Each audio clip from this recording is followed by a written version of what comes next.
Nerds4Life SuperCoach. I'm your host, Peter. I had a good week this week. Won 10 out of my 10 leagues. I'm very happy about that. However, Zach Merritt did cost me a massive score, unfortunately. Captaining him was very frustrating when he decided to score a whopping 94. Now, I know that my last week episode I did talk a lot about bringing in Zorko.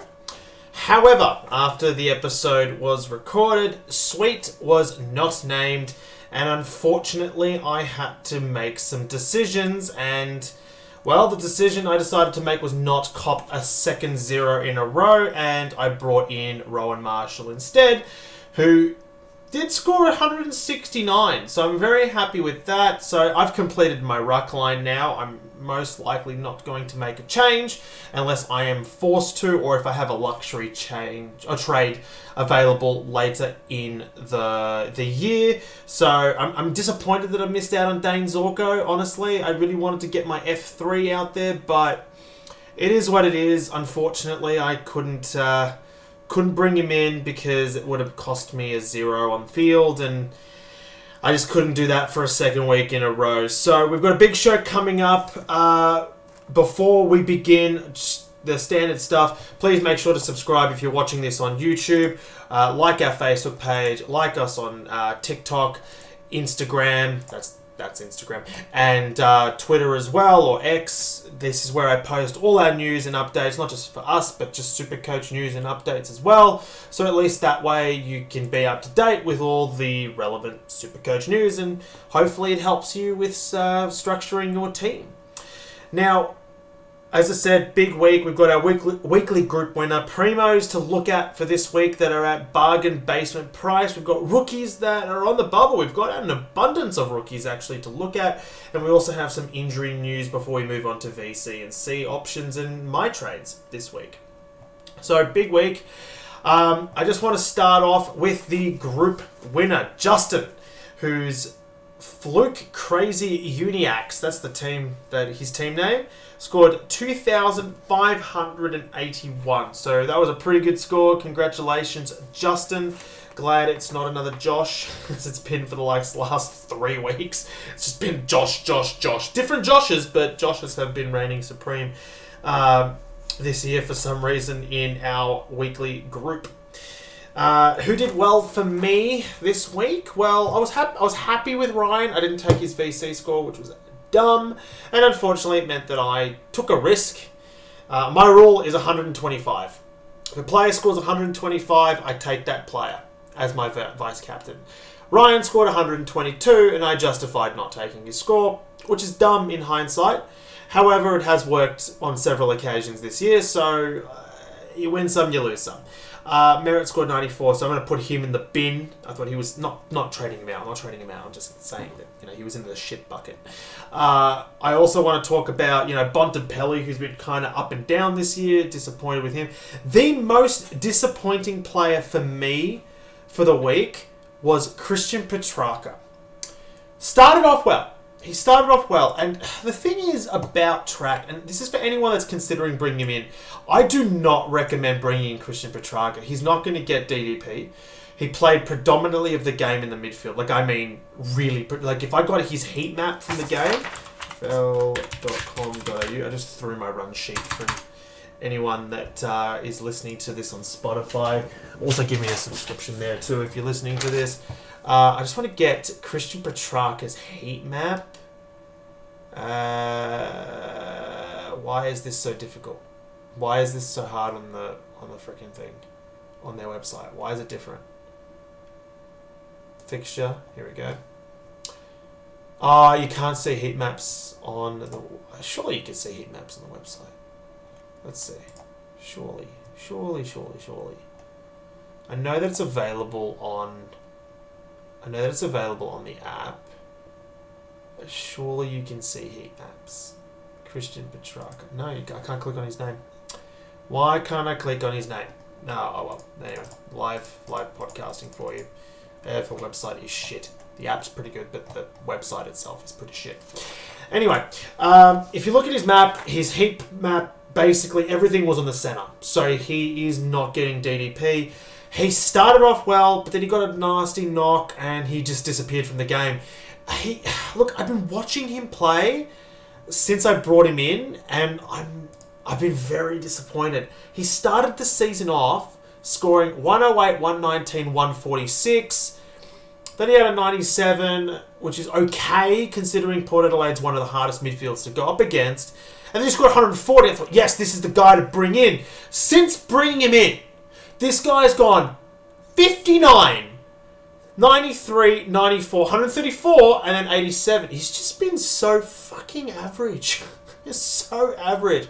And his games are average. He hangs around on the outside. I get it. He plays outside a lot, and guys like Clary will give him the ball, but he just doesn't win his own footy, and it's just, I just don't like it. Last year he was winning a lot more of his own footy. That massive 134-point score came from a 5-goal game. He's not going to kick 5 goals every week. I don't think he kicked a goal at all against West Coast. Now, he's going up against the Saints. That's not a terrible opponent. He's got an easy draw coming up, during and after the buys. So I think he'll be okay still, but I would not be recommending him bringing Christian Petrarca if you're considering him. There are much, much better options. And now that we're talking about better options, I'm going to start off with the guys that I think are at bargain basement prices. These are the guys that you should be looking at to bring into your side this week. And my number one target for the week, and this is if you're looking for a defender, of course, it depends. If you're looking for a defender, if you're looking for a forward, and if you're looking for a midfielder, they're completely different picks. So as a defender, I think the best player that you can bring in for value is a Dan Houston.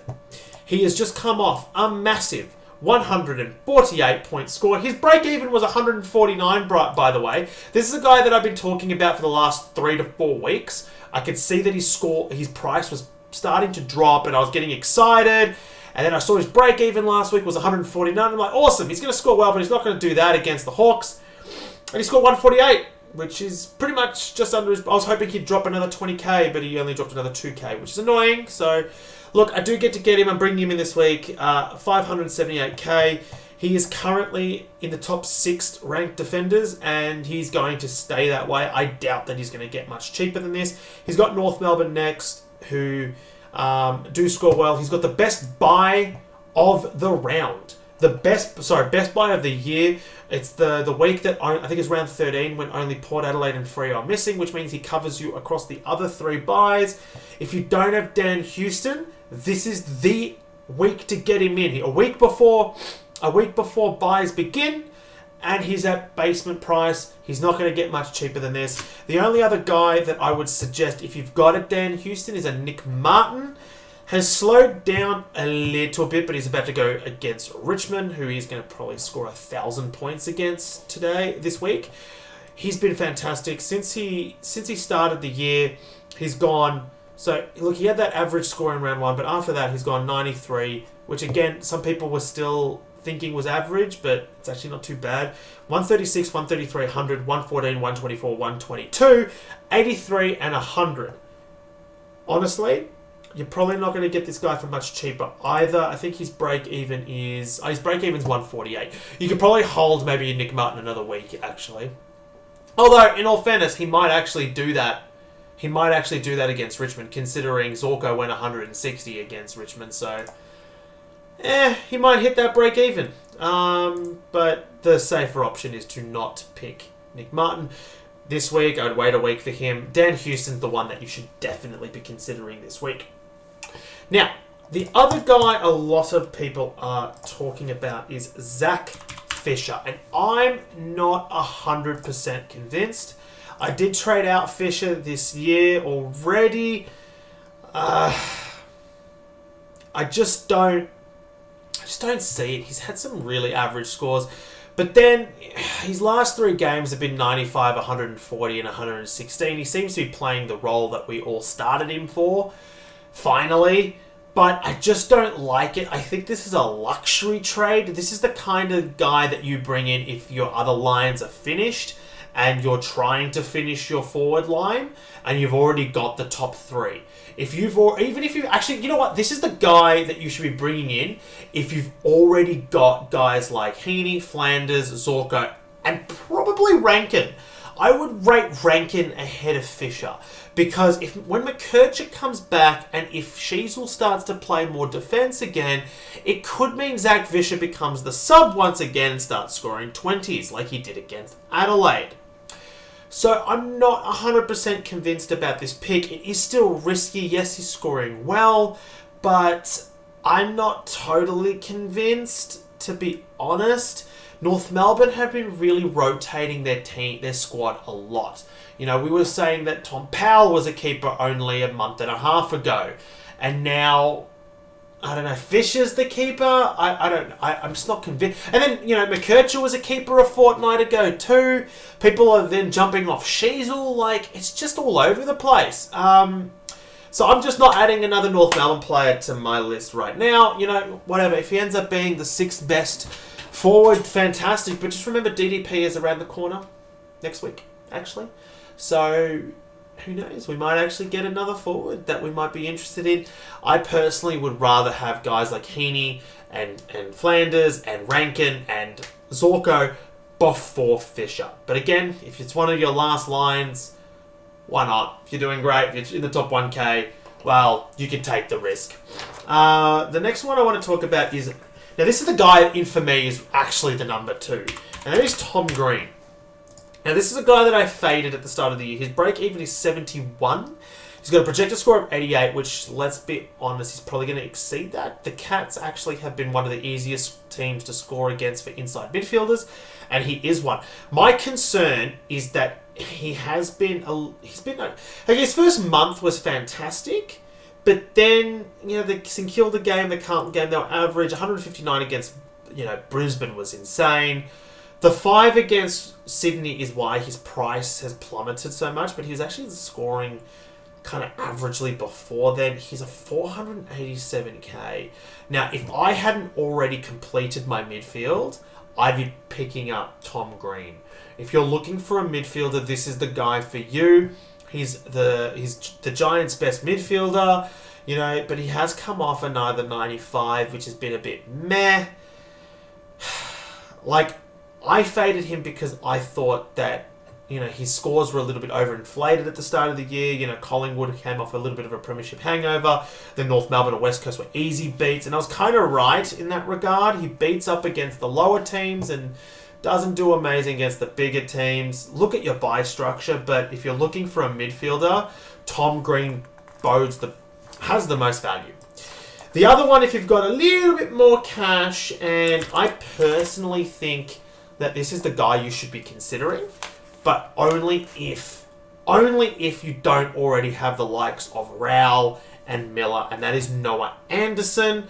He's got a break-even of 102 and a projected score of 120, though he is playing against Carlton, who are relatively hard to score against for midfielders. He's been a little bit up and down this season, but his ups are ridiculous. He's scored 122, 129, and 129 in his opening 2 games, before going 98 and 89 in his next 2, 155 against Hawthorn, a 50 against the Swans, 151 against the Eagles, and then 92, 70, and 149.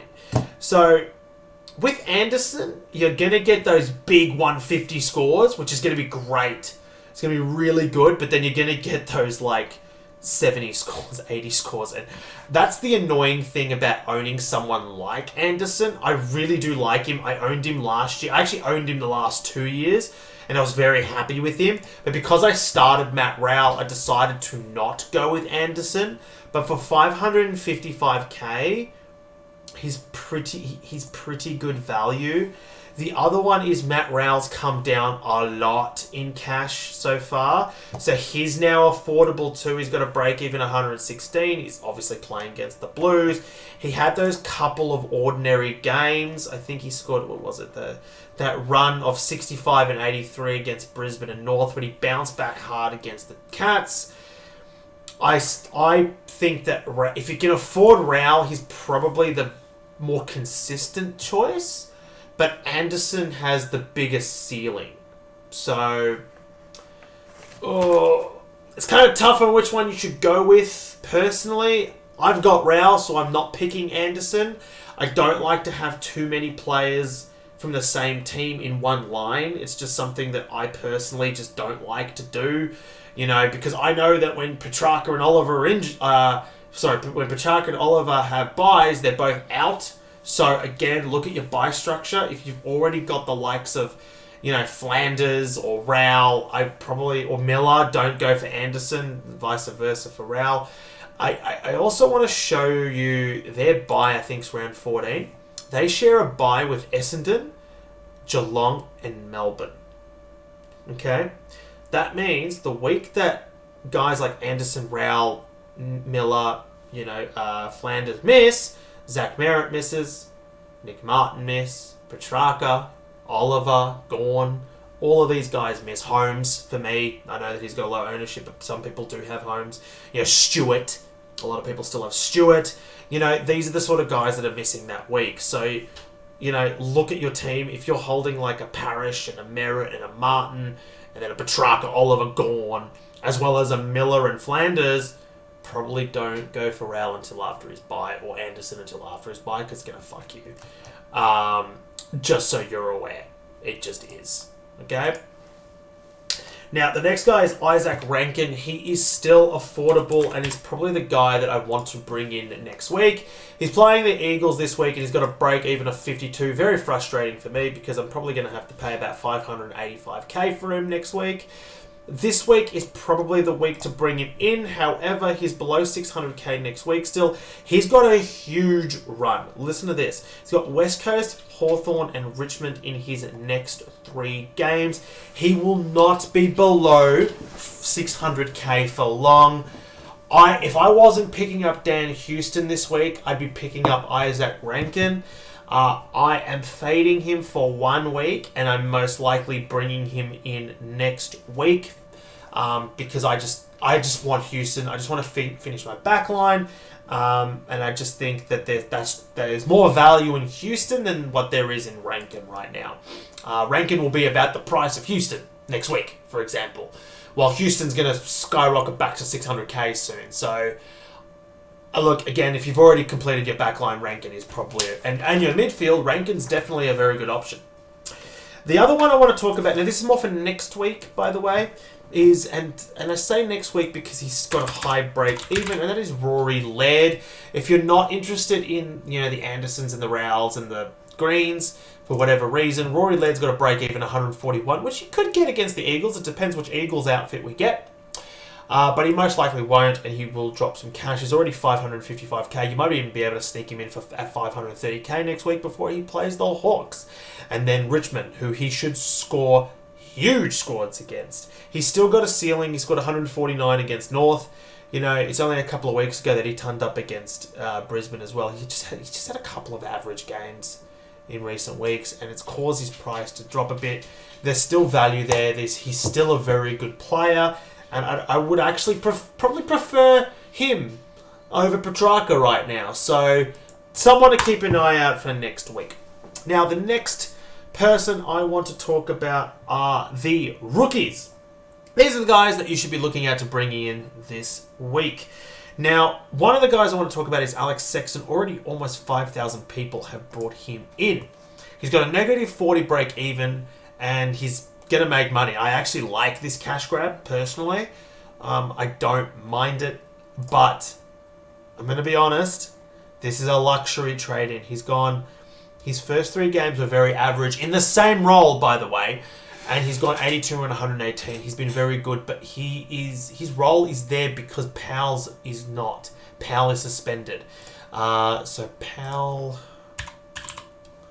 How long is he out for? He is suspended for... Where is he? How long is Powell suspended? He's suspended for a little while, actually. Suspended round 15. So you're going to get... okay, so you get another few weeks out of him outside of his bye. So you get round 11, 12, 13, 15. So what, you get 3 or 4 games out of him, which is not too bad for a quick cash grab. You can make you 100k in that time and score decent, so I don't mind it.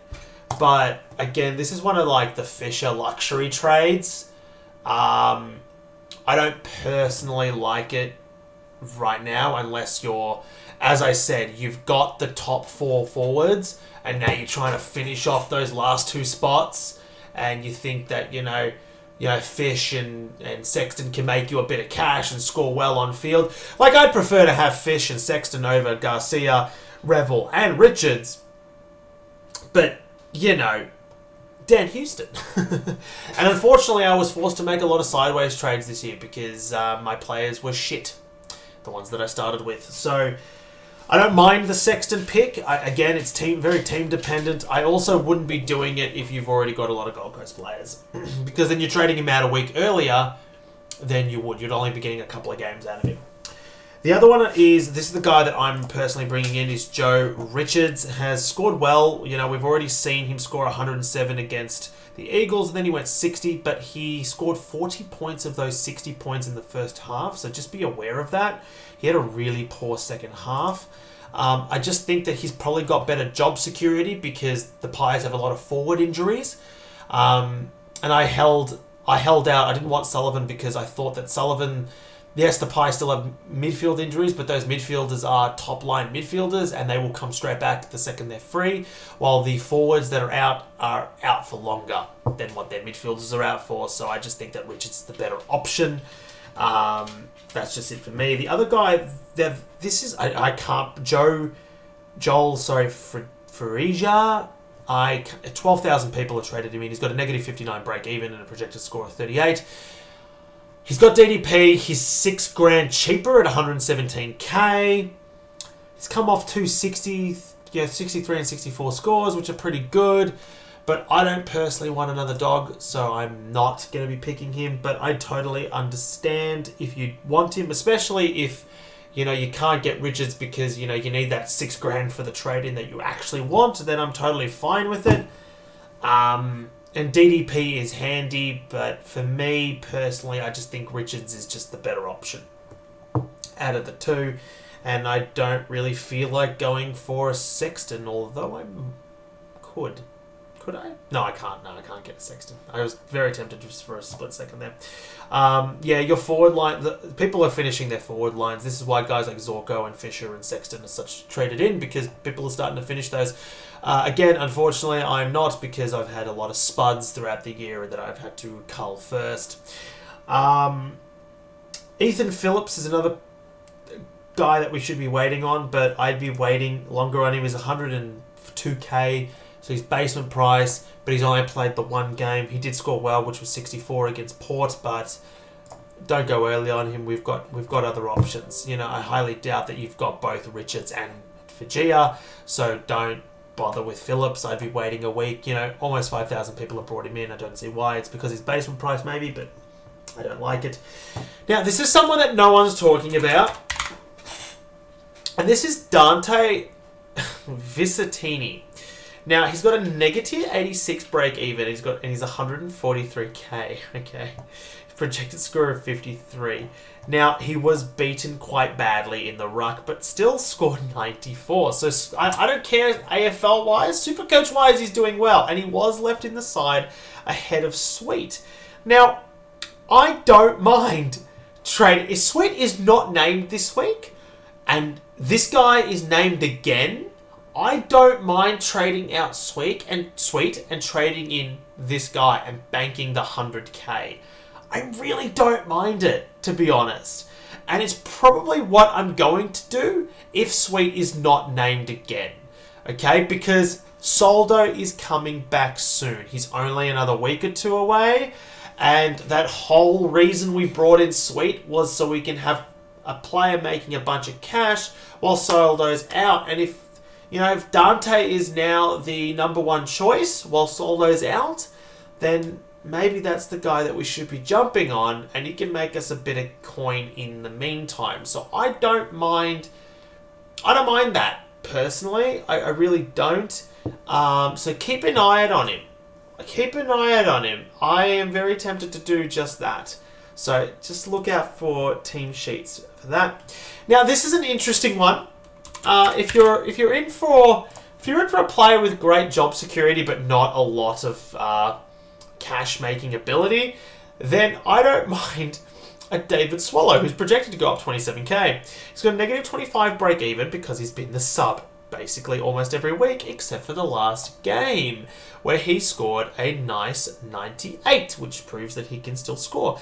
His few games prior to that were a shithouse. Remember, he started at about 421k and then he just dropped to as low as 167k. Now, and he's got DDP, midfield forward. Now, for whatever reason, if you don't like Fajia and you don't like Sexton and you don't like Vistini and you don't like Richards for whatever reason, and you just want a guy that's going to be, your M8, sorry, not M8, M11 or F8 and just play every week, then I don't mind David Swallow. But I prefer literally everyone else on that rookie. I prefer going early on Phillips, maybe even, opposed to David Swallow, but he is someone to bring up. Now, injuries. It has just been announced earlier today that Darcy Parish is most likely missing for the next 3 weeks. He obviously was a late withdrawal with, I think it was a calf issue, I believe, just before the game starts, which caused a lot of people to have some average scores. Josh, who was the group winner from a couple of weeks ago, was one of those guys. So, unfortunately, yes, Parish is ruled out for 3 weeks. But the official injury report has not been released yet, but I did see some posts from some journalists on Twitter talking about it. So that is that. So if you're in a position where you've now got to trade down Parish, I really like a Tom Green for that. Now, my moves, as I mentioned already, I am most likely doing this. I'm bringing in Richards and Houston for Closey and Wilson. Both these guys are kind of maxing out unless they... Obviously, that if they score amazing and, they have another spike game, they've got some money to make. But, predicting that is tough because I honestly think that Cloese is going to have a tough time against the Blues. And, Wilson is going up against a pretty tough opponent too. He's going up against Melbourne as well, who are probably pissed off that they lost to West Coast last week. So I can see both of those guys maybe not hitting their high break-evens. And therefore, I'm just going to cash out now and get the guy that I've been looking at for the last month. I also have 96k in the bank from it, so I'm very happy about that. But I am tempted to bring in either Closey or potentially Wilson back in if Sweet is not named. And as I said, getting Visitini in because I don't mind that move. I think that's a serious play too, especially if Soldo has a delay on his return as well. Now, before we conclude... Oh, that's right. I forgot about questions. I don't think we got any on Twitter this week. We did not. Got a few likes, though. We got a few on Facebook. Let's take a look. Got 9 questions here. Carl Lurch, regular on listener to the show. What do we do with Sheasel? Score well on the weekend, but will he be able to score well as he did with his new role?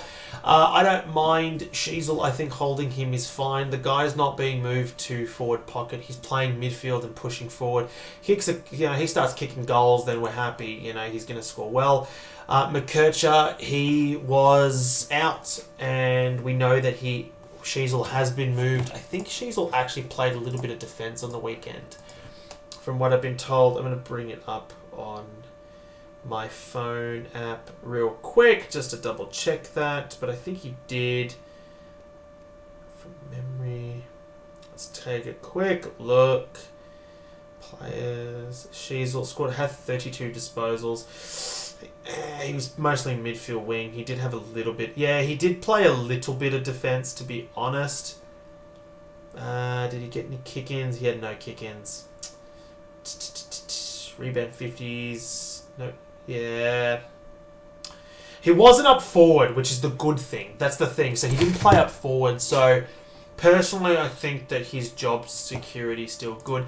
That is the most luxury of luxury trades, trading out Harry Sheasel, personally. He's playing midfield. He's going to get the ball. He actually looked good on the weekend. I don't think that... I think that we panicked a little bit too early. He probably will go back to defense soon as well, hopefully. Clarkson did say that he was considering it last week, I could see based on his heat map that he did spend some time there. So I think just hold him. I don't think he's a major issue. Daniel Mansion. Marshall or English? 2 weeks ago, I would have said that Marshall was not a primo, but he has proven otherwise. I was just very emotional and very upset. He's coming off 2 scores of 164 and 169, while English is coming off a 87 and a 91. English's best score for the season is 138 in round 2, which is not bad. But Marshall's best score is 164, 169, and 147, well above English's. At the moment, to be honest, Marshall's cheaper. He's got a lower break even, and he's playing better. I'd be picking Marshall. Shane Christopher. Yo, pick of the year, I need him. I mean, as a trade-in, his break-even's 130. Yes, he's got DDP. He could come back this week. I know that. He's got a projected score of 143. Look, you could probably wait a week, to be honest. He's got a decent run coming up after the Adelaide game, playing the Saints, North, Essendon, Hawthorn. So that's good. He is scoring very well, obviously, but his calves have started, and I think it was his calves or his groin. I think it was his groin has started. And with this guy's injury history, I'm not sold on him personally. Paying over 600k for a guy like this, let's be honest, he started the season at, what was it? He started the year at 447k, and most people didn't pick him because of his injury history. Now paying 155k more than that, it just sounds wrong. I don't like it. I know that you're going to do it anyway, because I've been chatting to you in private group chats, but I don't like it. Johnny Cranny. What is the acceptable number of trades to use on your ruck line and still not have the number 1 ruck in your side, mate? I feel you. I started a POD ruckman who I ended up having to trade out. I then brought in, that's one trade. I then brought in Tim English for that ruckman, which I thought was fine.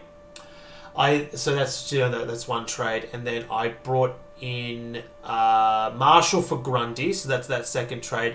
But then I traded in Sweet, but technically I traded in Sweet for a forward, and I moved Livingston to my forward line. So I'm not in. Yeah, all right, that's 3 there, and then I traded out Marshall for Zeret. That's technically 4. And then I traded Marshall back in last week, because I needed a ruckman because Sweet was being unreliable. That's 5. So I've made 4 trades. I'm going to be honest. I've made 4 trades. But I will say it's about 4 or 5, and that is terrible, and I hate myself for not starting Gorn every week. In saying that, I don't mind having English and Marshall either. So I don't mind it, personally. I don't think...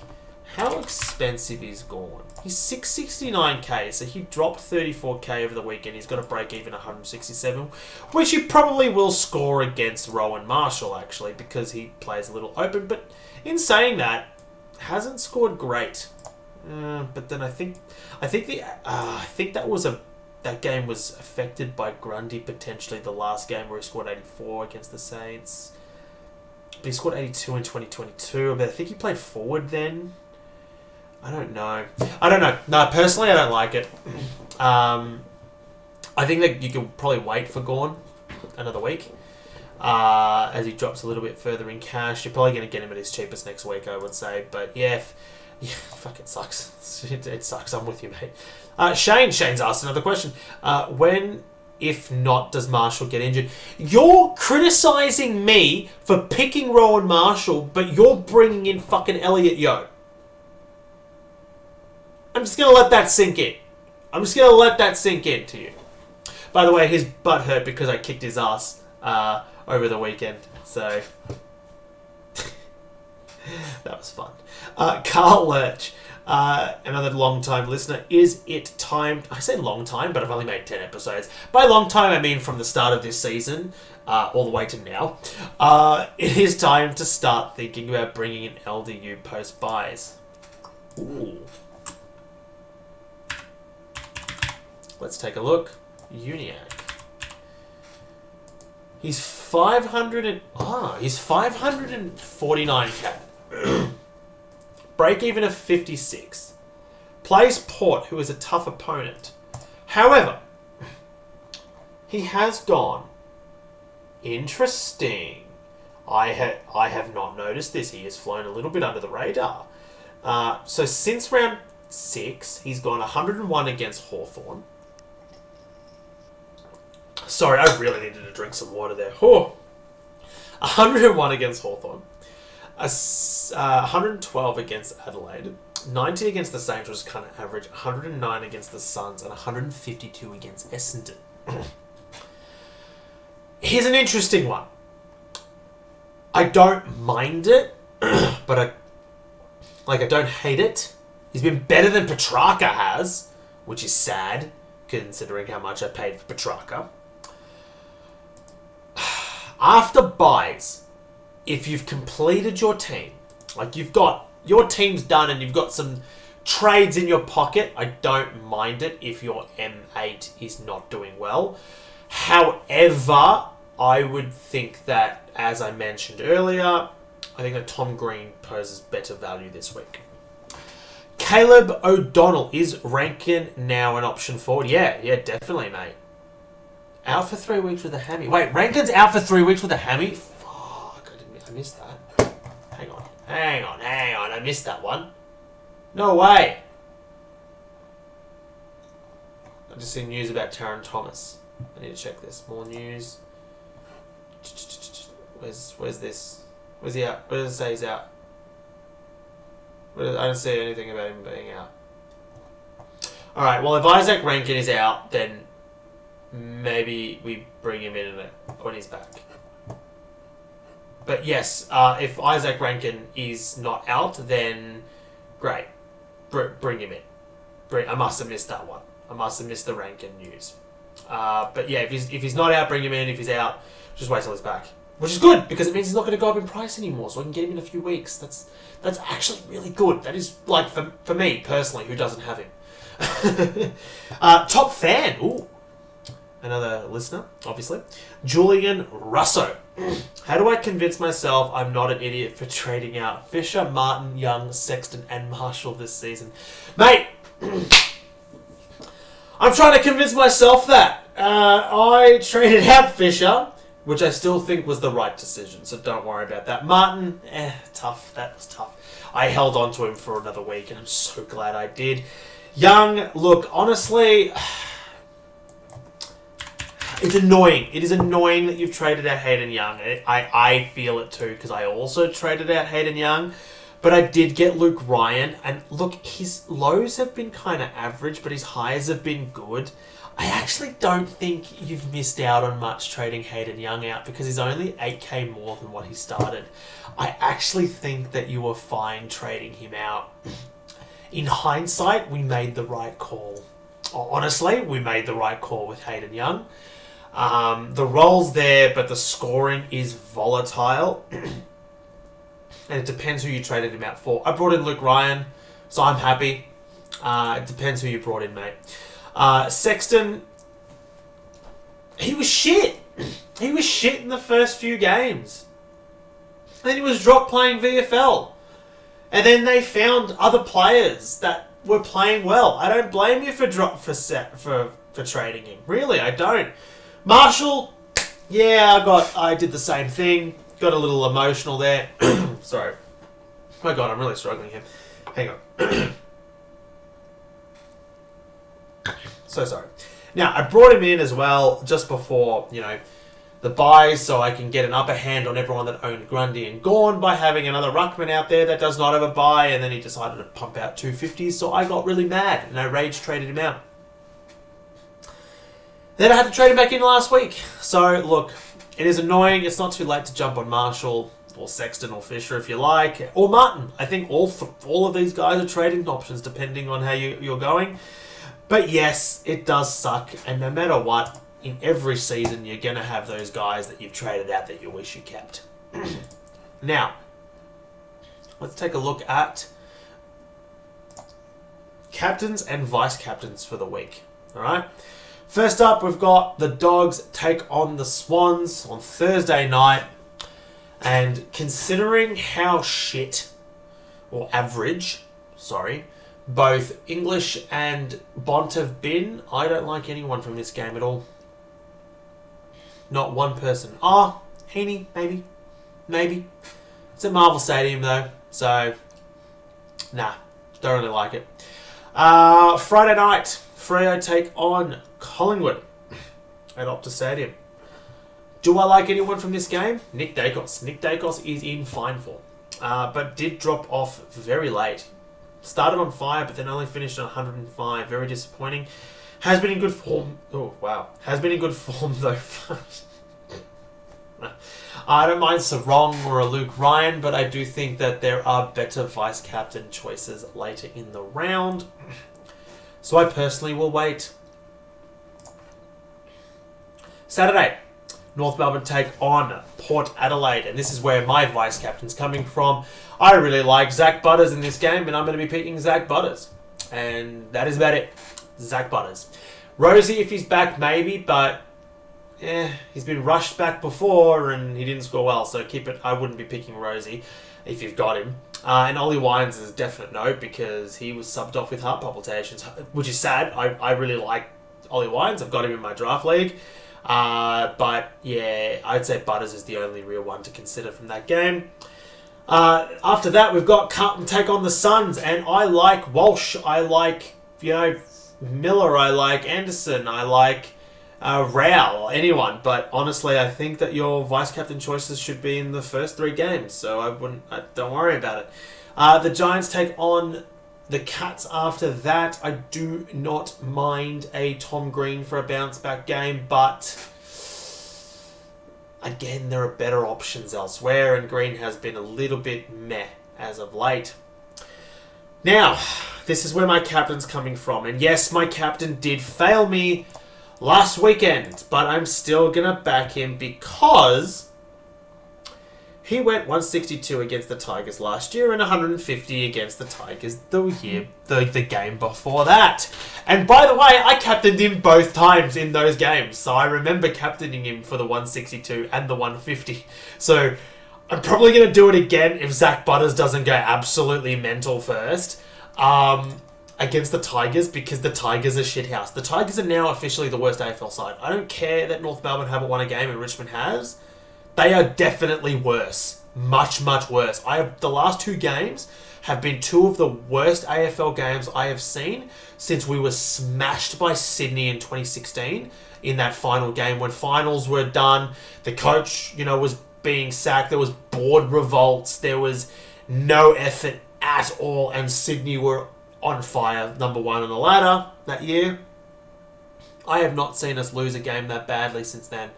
And the last 2 weeks, they've just been shocking. And I think Essendon are going to absolutely roll us. They're, dare I say it, in good form. They're second on the ladder, and Richmond are in disgusting form. And they will get rolled. And I can see Zach Merritt, especially with Parrish out of that lineup, going off the chain. I really can. So for me, I think the best 2 choices are Butters on the Saturday and then Merritt on the Sunday. Now, if you don't have a Merritt for whatever reason, and I wouldn't be bringing him in this week only for the big score because his break-even's very high, which he might actually hit against Richmond, by the way. It's a 157. He might actually hit that. I don't mind a Lucky Neal against the Hawks on the Sunday. What did he score last week? He scored 162. Huge. Huge lucky nil. I'm so glad I brought him in. I really am. So I don't mind that. Then you've got, Gawn against... I actually don't mind Gawn and Marshall in the next game, which is Melbourne take on St Kilda, because both get enough ball around the ground to score big and not rely on, taps. I think Gawn will win majority of the taps, though, so I think that he's up for a big game. The only other player I really like from this game is a Clayton Oliver, who's actually starting to look pretty good. But if you've got Max Gawn, it's Max Gawn, and if you've waited this long, your vice captain's probably failed you, and I wouldn't be putting another risky I wouldn't be choosing another risky pick for your captain. And then you've got Adelaide take on the Eagles. I don't know what Eagles team we're getting. 1 week the Eagles look like their finals contention, and then the next week they look absolutely dog shit. And because of that, I don't know what Eagles lineup we're getting, so I wouldn't be picking anyone from that game.